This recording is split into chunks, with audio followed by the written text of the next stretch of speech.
नमस्कार मंडळी, सर्वांना श्री स्वामी समर्थ। आजच्या व्हिडिओमध्ये आपण धनत्रयोदशीची पूजा कशी करावी, कोणत्या वेळेत करावी, कोणते मंत्र म्हणावेत, मुख्य नैवेद्य काय दाखवावा आणि या दिवशी 13 दिवे का आणि कुठे लावावेत, उत्तर पूजा कशी करावी अशी संपूर्ण माहिती तुम्हाला धनत्रयोदशीची या व्हिडिओमध्ये मिळेल। त्यासाठी हा व्हिडिओ शेवटपर्यंत पहा। पण त्याआधी आपल्या अन्वीज मराठी कॉर्नर या चॅनेलला सबस्क्राइब करायला विसरू नका। लगेच आपण आजच्या व्हिडिओला सुरुवात करूया। या वर्षी शुक्रवार दिनांक 10 नोव्हेंबर 2023 रोजी धनत्रयोदशी आहे।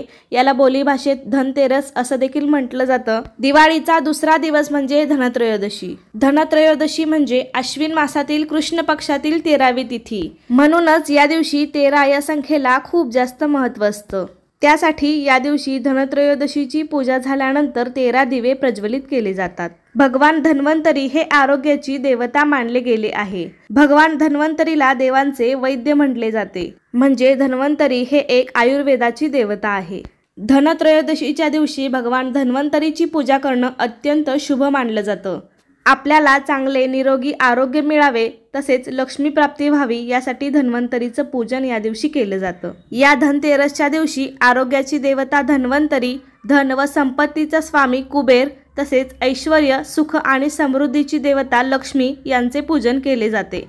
तर आपण सर्वांनी आपल्याला चांगलं निरोगी आयुष्य मिळावं यासाठी धन्वंतरीची पूजा अगदी सोप्या पद्धतीने कशी करायची हे मी तुम्हाला दाखवणार आहे। ही पूजा प्रदोष काळात करायची असते। पूजेचा शुभ मुहूर्त मी तुम्हाला पुढे सांगणारच आहे, तर व्हिडिओ कंटिन्यू करा। ज्या ठिकाणी पूजा मांडायची आहे तिथली जागा स्वच्छ करून तिथे एक स्वस्तिक काढायची, त्यावरती पाट मांडायचा, त्यावरती नवीन कोरं वस्त्र अंथरायचं। पूजेला बसताना सर्व साहित्य जवळ घेऊन बसायचं, म्हणजे पुन्हा पुन्हा उठावं लागत नाही। सर्वात आधी आपण अक्षता तयार करून घेणार आहोत। तांदळामध्ये थोडंसं हळदी कुंकू मिक्स करून आपण अक्षता तयार करून घेतल्या। तर कोणतीही पूजा आपल्याला अग्नीच्या साक्षीने करायची असते, त्यासाठी पाटावर थोड्या अक्षता ठेवून त्यावरती एक दिवा ठेवून मी तो प्रज्वलित करून घेतला। दिव्याला हळदी कुंकू, अक्षता, फुलं वाहून पूजा करायची आणि नमस्कार करायचा। शुभं करोति कल्याणम आरोग्यम धनसंपदा शत्रुबुद्धी विनाशाय दीपज्योती नमोस्तुते। तर पूजा करण्याआधी आपण कलशामध्ये पाणी भरून घेतलेलं असतं, तर एका फुलाने त्या कलशामधील पाणी सर्व पूजा साहित्यावरती, पूजेच्या जागेवरती आणि स्वतःवरती शिंपडून घ्यायचं आहे। तर पाटावरती थोड्या अक्षता ठेवून मी महालक्ष्मीचा फोटो स्थापन करणार आहे। तुमच्याकडे धन्वंतरीचा फोटो असेल तर तो तुम्ही या ठिकाणी ठेवा, किंवा मग धन्वंतरी हा भगवान विष्णूचा देखील एक अवतार आहे, त्यामुळे तुम्ही विष्णू आणि लक्ष्मीचा फोटो देखील ठेवू शकता। त्यानंतर आपण कलश स्थापना करूया। तर एका प्लेटमध्ये मी तांदूळ घेतलेले आहेत आणि त्यावरती थोडंसं हळदी कुंकू वाहून मी कलश स्थापन करणार आहे। तुम्ही तांदळाने अष्टदल कमळ, स्वस्तिक किंवा तांदळाची रास देखील काढू शकता, पण असं प्लेटमध्ये तांदूळ घेतलं तर पूजा उचलताना ते आपल्याला काढायला सोपं जातं। त्या तांदळावरती मी स्वच्छ पाण्याने भरलेला कलश ठेवलेला आहे। कलशावरती ओल्या गंधाने स्वस्तिक आणि 2-2 रेषा देखील ओढून घेतलेल्या आहेत। 5 नाम देखील ओढून घेतले आहेत। त्या कलशामध्ये हळदी कुंकू, अक्षता, एक नाणं, सुपारी आणि फूल आपण यामध्ये टाकायचं आहे। त्या कलशावरती 5 विड्याची किंवा आंब्याची पाने तुम्ही लावू शकता, किंवा आंब्याचा डहाळा लावला तरी पण चालेल। त्यानंतर कलशावरती पाण्याने भरलेला नारळ शेंडीवरती येईल अशा पद्धतीने ठेवावा। आपली कलश मांडणी करून झाली आहे। पूजेला सुरुवात करण्यापूर्वी आचमन करायचं आहे। अंतर्बाह्य शुद्धतेसाठी तसेच देवांच्या आवाहनासाठी कुठल्याही पूजेला सुरुवात करण्यापूर्वी आचमन करणे आवश्यक आहे। डाव्या हाताने पळीने उजव्या हातामध्ये पाणी घेऊन ते प्यायचं आहे। ओम केशवाय नमः। दुसऱ्या वेळेस पुन्हा पाणी घेऊन प्यायचं आहे। ओम नारायणाय नमः। तिसऱ्या वेळेस पुन्हा पाणी घेऊन ते प्राशन करायचं आहे। ओम माधवाय नमः। चौथ्या वेळेस आणि 5व्या वेळेस पाणी खाली ताम्हणामध्ये सोडायचं आहे। ओम गोविंदाय नमः। ओम विष्णवे नमः। अशा प्रकारे आपलं आचमन झालेलं आहे। त्यानंतर पाटावरती मी 4 विड्याची जोडपाने ठेवलेली आहेत। सर्व पानांवरती आपण थोड्या थोड्या अक्षता ठेवून घेऊन तिथे देवांची स्थापना करणार आहोत। तर सर्वात प्रथम आपण श्री गणेशांना अभिषेक करणार आहोत। तर एका प्लेटमध्ये आपण श्री गणेशाची मूर्ती ठेवून त्यावरती पहिल्यांदा स्वच्छ पाण्याने 3 वेळा, नंतर पंचामृताने आणि नंतर पाण्याने अभिषेक करून घेऊया। गणपतीला अभिषेक करताना गणपतीच्या कोणत्याही मंत्राचा जप तुम्ही करू शकता। ओम गण गणपते नमः। ओम गण गणपते नमः। वक्रतुंड महाकाय सूर्यकोटी समप्रभ निर्विघ्नं कुरु मे देव सर्वकार्येषु सर्वदा। अभिषेक झाल्यानंतर मूर्ती स्वच्छ एका कपड्याने पुसून घेऊन पहिल्या विड्याच्या पानावरती आपण स्थापन करायची आहे। त्यानंतर या पूजेमधील प्रमुख देवता भगवान धन्वंतरी यांना अभिषेक आपण करणार आहोत। तुमच्याकडे पितळेची मूर्ती असेल तर तुम्ही त्या मूर्तीवरती अभिषेक करू शकता। फोटो असेल तर फुलाने पाणी शिंपडून तो पुसून घेऊ शकता, पण माझ्याकडे दोन्हीही नाही आहे, त्यामुळे मी भगवान धन्वंतरीचं प्रतीक म्हणून मी सुपारी घेतली आहे आणि त्या सुपारीला अभिषेक करून मी ती सुपारी दुसऱ्या विड्याच्या पानावरती स्थापन करणार आहे। तुमच्याकडे भगवान धन्वंतरीचा फोटो मूर्ती असेल तर तो पूजेमध्ये अवश्य ठेवा। ओम धन धन्वंतरे नमः, ओम धन धन्वंतरे नमः। त्यानंतर आपण भगवान कुबेर देवतेला अभिषेक करणार आहोत। या ठिकाणी माझ्याकडे कुबेराची सुद्धा मूर्ती नाहीये, त्यामुळे मी सुपारी ठेवून पूजा करणार आहे। तुमच्याकडे सुद्धा मूर्ती नसेल तर तुम्ही भगवान कुबेराचं प्रतीक म्हणून सुपारी ठेवू शकता। मूर्ती असेल तर मात्र ती पूजेमध्ये अवश्य ठेवा। भगवान धन्वंतरीला मात्र प्रमुख देवता म्हणून मी मधोमध ठेवले आहे आणि त्याच्याच बाजूला मी कुबेराची सुपारी देखील स्थापन केली आहे। त्यानंतर चौथ्या विड्याच्या पानावरती मी श्रीयंत्र स्थापन केलं आहे। तुमच्याकडे महालक्ष्मीची मूर्ती असेल तर त्यावरती सुद्धा अभिषेक घालून तुम्ही ती पूजेमध्ये ठेवू शकता। माझ्याकडे श्रीयंत्र आहे म्हणून मी ते ठेवलं आहे। त्यावरती कमळगट्ट्याची माळ ठेवायची आहे। श्रीयंत्रामध्ये सुद्धा अष्टलक्ष्मी वास करते असं म्हटलं जातं, त्यामुळे तुमच्याकडे श्रीयंत्र किंवा महालक्ष्मीची मूर्ती असेल तर ती पूजेमध्ये ठेवावी। आता आपण या सर्वांची पूजा करून घेणार आहोत। सर्वात प्रथम आपण गणपती बाप्पांची पूजा करूया। गणपतीला चंदन, हळदी कुंकू, अक्षता, धूप दीप ओवाळून पूजा करायची आहे, नमस्कार करायचा आहे। श्री गणेशाय नमः, श्री गणेशाय नमः।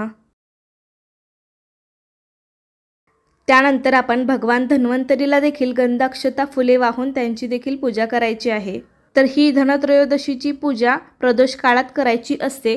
साधारण 6 ते 8 सायंकाळी 6 ते 8 या वेळामध्ये ही पूजा करायची असते। त्यातल्या त्यात पूजेचा शुभ मुहूर्त 5:45 पासून ते 7:43 पर्यंत असेल, म्हणजे 5:45 ते 7:45 पर्यंत शुभ मुहूर्त आहे। तुम्ही या वेळामध्ये कधीही पूजन करू शकता। आपण कुबेर देवाची देखील गंधाक्षता फुले वाहून पूजा केली।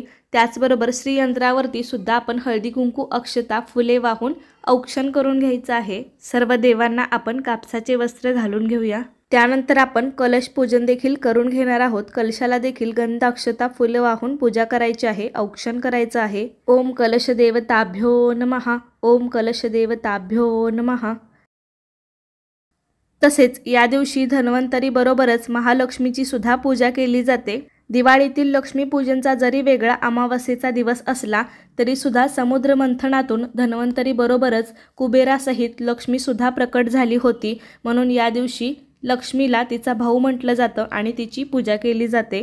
जर तुमच्याकडे लक्ष्मी मातेचा फोटो मूर्ती असेल तर तो ठेवा पूजेमध्ये, नसेल तर मग सुपारी ठेवली तरी पण चालेल। लक्ष्मीला सुद्धा चंदन, हळदी कुंकू लावून अक्षता वाहायच्या आहेत, फूल वाहून ओवाळायचं आहे। ओम श्री महालक्ष्मी नमः। तसेच आजच्या दिवशी सोने, चांदी व पैशांची देखील पूजा केली जाते। असे केल्याने धनाची वृद्धी होते असे म्हणतात। तसेच या दिवशी आयुर्वेदिक द्रव्यांची सुद्धा पूजा केली जाते। घरात सहज उपलब्ध असणारी आयुर्वेदिक द्रव्ये मी इथे घेतली आहेत, जसे की तुलसीपत्र, कडुनिंब, जास्वंद, आलं, दालचिनी, काळी मिरी, लवंग, वेलदोडे एवढी उपलब्ध असणारी द्रव्ये मी घेतली आहेत। तुम्ही यामध्ये लसूण, हळकुंड देखील ठेवू शकता। या दिवशी देवांना व धन्वंतरीला मुख्य नैवेद्य म्हणजे धने आणि गुळाचा दाखवला जातो। धने आणि गुळाचा नैवेद्य आपण या दिवशी धन्वंतरीला दाखवायचा आहे, कारण या दिवशी धनस्वरूप धन्यांना फार महत्त्व असतं। तसेच लाह्या, बत्तासे, गुळ खोबरे असे सुद्धा नैवेद्य आपण यामध्ये ठेवायचे आहेत। तसेच या दिवशी लक्ष्मी स्वरूप असलेल्या पैशांची देखील पूजा केली जाते। तसेच धान्य स्वरूप असलेल्या लक्ष्मीची देखील पूजा केली जाते। त्यामुळे इथे पाटावरती मी थोड्या अक्षता ठेवून त्यावरती असे 5 सुगड धान्याने भरून ठेवलेले आहेत। तर या दिवशी अशा सुगडामध्ये धान्य भरून ठेवावे, किंवा तुमच्याकडे नसतीलच तर मग वाटीमध्ये सगळे 5 प्रकारचे किंवा 7 प्रकारचे धान्य ठेवले तरी पण चालतील। त्यानंतर मी इथे समई प्रज्वलित करून घेतल्या। लक्ष्मी पूजनात समईचा देखील एक मान असतो, त्यामुळे समई नक्की प्रज्वलित करून घ्याव्यात। आपण जे काही आत्ता सोने, आयुर्वेदिक द्रव्य, पैसे, सुगड जे काही पूजेमध्ये मांडलं त्या सगळ्याची गंधाक्षता फुले वाहून पूजा करून घ्यायची। हा धनतेरसचा दिवस खरेदी करण्यासाठी सुद्धा अत्यंत शुभ मानला जातो। या दिवशी सोने, चांदी, नवीन वास्तू व वस्तूंची खरेदी केली जाते। ही खरेदी केल्याने धनाची वृद्धी होते असं म्हणतात। किंवा तुम्ही या दिवशी जी कोणती खरेदी कराल, सोने, चांदीची नाणी किंवा कोणतीही वस्तू खरेदी केली तर ती या पूजेमध्ये ठेवून त्याची पूजा अवश्य करावी। तुम्ही धनतेरसच्या दिवशी जे धान्याचे सुगड पूजेमध्ये ठेवलेले आहेत तेच तुम्ही लक्ष्मी पूजनला देखील वापरू शकता। मी गणपतीला गुळ खोबऱ्याचा नैवेद्य देखील ठेवला आहे। नैवेद्याभोवती आपण 3 वेळा पाणी फिरवून घ्यायचं। नैवेद्यम समर्पयामी, नैवेद्यम समर्पयामी।